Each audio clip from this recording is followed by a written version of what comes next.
గౌరవనీయులు వైఎస్ఆర్ పార్టీ జాతీయ అధ్యక్షులు మాజీ ముఖ్యమంత్రి వర్యులు జగన్మోహన్ రెడ్డి గారి ఆదేశాల మేరకు ఒక సంవత్సర కాలం పూర్తయిన తర్వాత కూటమి ప్రభుత్వం ఏర్పడి ఒక సంవత్సర కాలం పూర్తయిన తర్వాత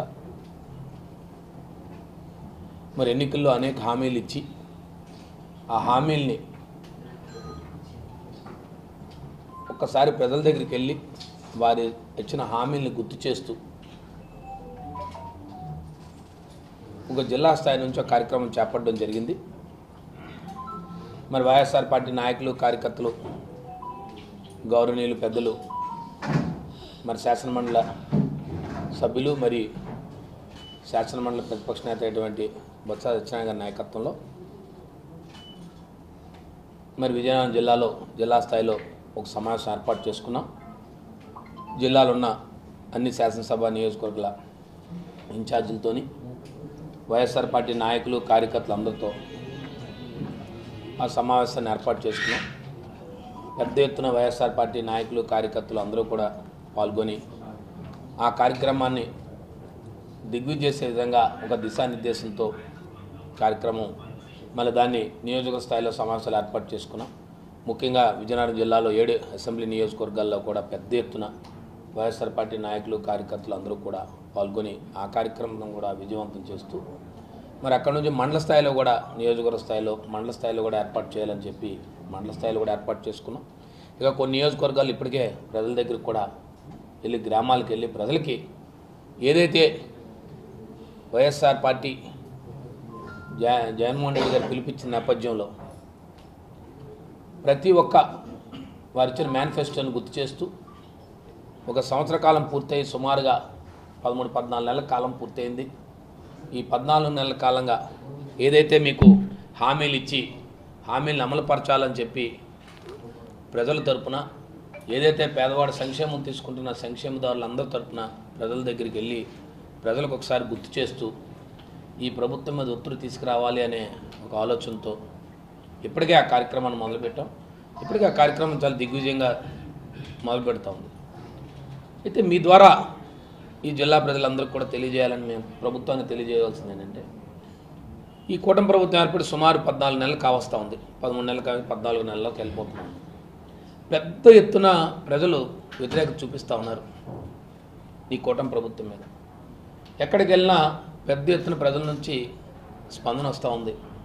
మేము తప్పు చేశాము, గతంలో జగన్మోహన్ రెడ్డి గారి నాయకత్వంలో అనేక సంక్షేమ కార్యక్రమాలు తీసుకున్నాము, అరులైన ప్రతి ఒక్కరికి కూడా మాకు సంక్షేమ కార్యక్రమాలు అందాయి, మీ ఇంకా పెద్ద ఎత్తున వస్తాయన్న ఒక ఆలోచనతో మరి చంద్రబాబు నాయుడు గారు జగన్మోహన్ రెడ్డి గారు ఇస్తున్న సంక్షేమ పథకాలను కొనసాగిస్తూనే మళ్ళీ సూపర్ 6 ఇస్తానని చెప్పి ఆయన చెప్పడం, ఆ కార్యక్రమాలు తీరా చూస్తే ఇవాళకి ఒక్క కార్యక్రమాన్ని కూడా అమలు కాలేదు.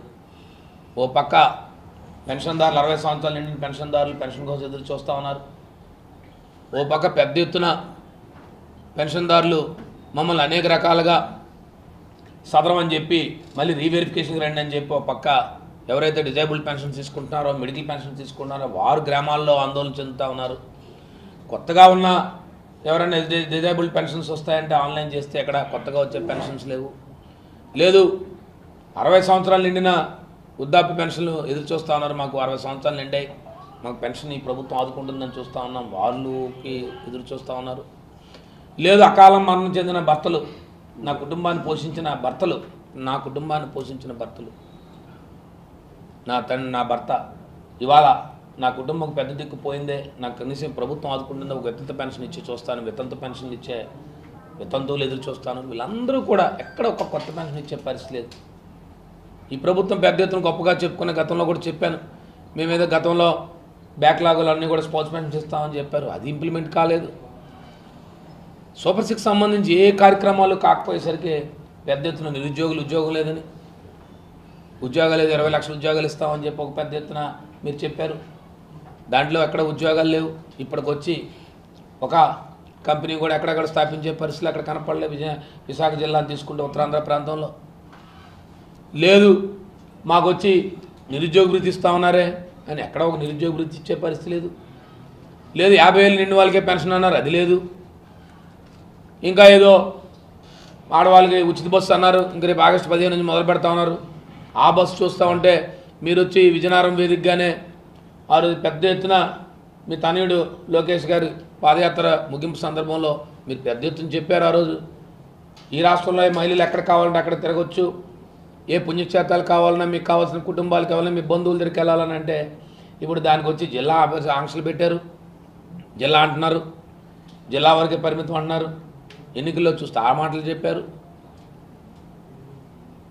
ఇవాళకి వచ్చే రైతు భరోసా, ఈ రైతాంగం ఏదైతే ఆంధ్రప్రదేశ్కి వెన్నుముక, రైతే వెన్నుముక, వ్యవసాయమే ప్రాధాన్యత ఉన్న ఈ ప్రాంతంలో కనీసం 2వ సంవత్సరం వచ్చింది మీ ప్రభుత్వం ఏర్పడి, రైతు భరోసా ₹1 లేదు. రైతాంగం అంతా ఎదురుతో చూస్తున్నారు, రైతులు మేము పెట్టుబడి పెట్టే పరిస్థితులు లేమని చెప్పి. ఇవన్నీ కూడా సంక్షేమ పథకాలు పక్క నుంచి పెద్ద ఎత్తున వెళ్తూ ఉంటాయి. ఎలాగైనా ప్రజల నుంచి మరల్చాలా, ఒక డైవర్షన్ పాలిటిక్స్లోకి వెళ్ళాలా, లేదు మన చేతిలో కొన్ని మీడియా సంస్థలు ఉన్నాయి, కొన్ని పత్రికలు ఉన్నాయి, ఆ పత్రికల ద్వారా కొన్ని మన ప్రజల్లోకి లేని పదే పదే మనం ఒక అలవాటు కూటమి ప్రభుత్వాన్ని చంద్రబాబు నాయుడు గారికి ఒక అబద్ధాన్ని నిజం చేయడంలో పదే పదే చెప్తే అది నిజమని నమ్మే విధంగా ఒక కొత్తగా ఒక తెర మీద తీసుకొచ్చారు, ఏదో లిక్కర్ స్కామ్ అని చెప్పి తీసుకొచ్చి ఏదో దాంట్లో లేనిది. ఎందుకంటే ప్రభుత్వ పరంగా నడిపిన షాప్స్ అవి ఓ పక్క గవర్నమెంట్ ఆఫ్ ఇండియా ఆడిట్ చేస్తూ ఉంటుంది. ఎక్కడికక్కడ ప్రభుత్వం సరుపున ఏమైనా ల్యాప్సెస్ ఉంటాయి అవన్నీ కూడా ఆడిట్స్ చేస్తూ ఉంటాయి. లేని ఒక సమస్యను సృష్టించి ఎవరికో తీసుకొచ్చి ఏమో ఇచ్చారు, ఎవరో తీసుకొచ్చి ఏదో ఇచ్చారని చెప్పి వ్యక్తులు తీసుకొచ్చి టార్గెట్ చేస్తూ మీరు వచ్చి ఓ పక్కన అరెస్టులు చేసుకుంటూ పోతూ నిన్నే మా పార్లమెంట్ సభ్యుడు 3 సార్లు ఈ రాష్ట్రానికి ప్రాతినిధ్యం వహించినటువంటి ఒక పార్లమెంట్ సభ్యుడిని మా పార్లమెంట్ పార్టీకి అధ్యక్షుడిగా చేస్తూ ఉన్నాడు. అతను తీసుకొచ్చి అకాలంగా అరెస్ట్ చేయడు. దానికి వచ్చి టీవీలు పత్రికల్లో వచ్చి ఒక అభూత కల్పన, ఇదే 1000 కోట్లు స్కామ్ జరిగిందని. ఎక్కడున్నాయో చెప్పరు, ఎవరికి ఉన్నాయో చెప్పరు. మీరు సిట్ ఏదైతే ఛార్జ్షీట్ ఫైల్ చేసినా ఛార్జ్షీట్లు ఎక్కడ ఆధారాలు లేవు. దానికి వచ్చేవో సంబంధం లేని ఆస్తులను అటాచ్మెంట్ అంటారు. ఇవన్నీ ఇలాంటివన్నీ చెప్పి ప్రజల్లో ఒక రెడ్ బుక్ రాజ్యాంగాన్ని ఈ సంవత్సర కాలంలో మీరు ఏంటని చేస్తున్నారంటే ఒక కేసు అయిపోతుంది, ఇంకొకరిని తీసుకొచ్చి ఏదో చేశారంటే.